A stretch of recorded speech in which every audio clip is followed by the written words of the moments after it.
今天要去捡漏的豪车是一台阿斯顿马丁 DB7，在当年时只销售了7000辆，现如今二手车的价格还在2万到3万英镑左右。可这个价格远远超出了麦克的预算，所以他经过了多方的打听，终于在朋友手里找到一辆售价低廉的阿斯顿马丁。车子外表看着还不错，外表是深蓝色的车漆，内部搭配了灰色的皮革，就是轮毂好像是被改装过，看着不是那么的顺眼。至于引擎是一台3.2升直6的发动机，上面有着当时先进的增压器，只是看着管道上面有些渗漏的现象，还好引擎的声音听起来还算不错，所以麦克要开出去跑一圈试一下。让麦克没想到的是，这台车子开起来如此的丝滑，有了增压器的辅助，使它超出了350匹的马力，100公里加速只需要5.2秒，最高速度达到每小时260公里，真不愧是绅士中的巡洋舰。可这辆车卖的便宜还是有原因的，当你在加速时，车子会偏右行驶，拉回来时又会向左，感觉就像转向失去了平衡，有可能轮胎也有问题，而车子还有异响等小毛病。虽然问题不少，但价格却很亲民，只要13500英镑。经过麦克一番讨价还价后，车子终于以12500英镑成交了，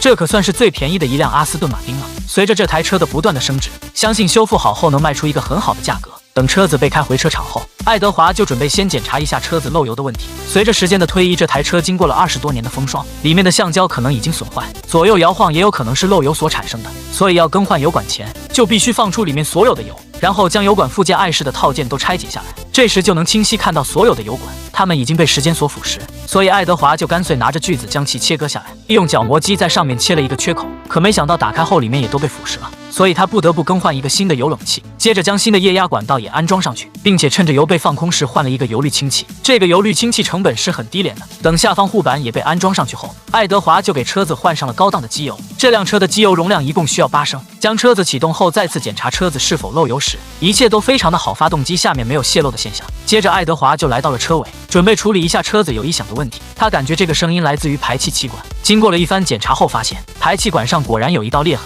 甚至裂痕还不止一处，就连发动机内还有2处。等上面的气管拆下来后，这时就能清楚的看到损坏还是很严重的，裂痕已经布满了整个气管，甚至还有一个漏洞。所以爱德华买来一套新的气管，这套配件是阿斯顿马丁原厂的，是麦克下了很大功夫才找到的。果然换上新的排气气管，声音听起来都好了很多。等爱德华将翻新好的轮胎安装上去后，他就拿来一个测试的机器，将车子推到一个圆盘上，然后用激光测量头照射到4个方位的轮胎，通过无线传输把数据传到旁边的电脑上，根据上面的提示来调整车子。这就是一个简单的4轮定位系统，比起专业的设备要简单了很多，但检测的效果却是一样的。爱德华根据上面的数据调整好轮子之间的误差，等车子被彻底的调试好后，这台绅士中的巡洋舰就修复完成了。这次修复车子的总体支出了14000多英镑，能这么便宜将其修复完成，也是二人没有想到的，这将迎来一次很高的利润。而为了符合阿斯顿马丁的风格，二人还特意打扮成绅士去试驾。经过了一番精心的宣传后，也迎来了阿斯顿马丁的买家。当客户听到价格为2万英镑时，显得有些犹豫，不过经过了一番心理斗争后，还是欣然的购买下了这辆车。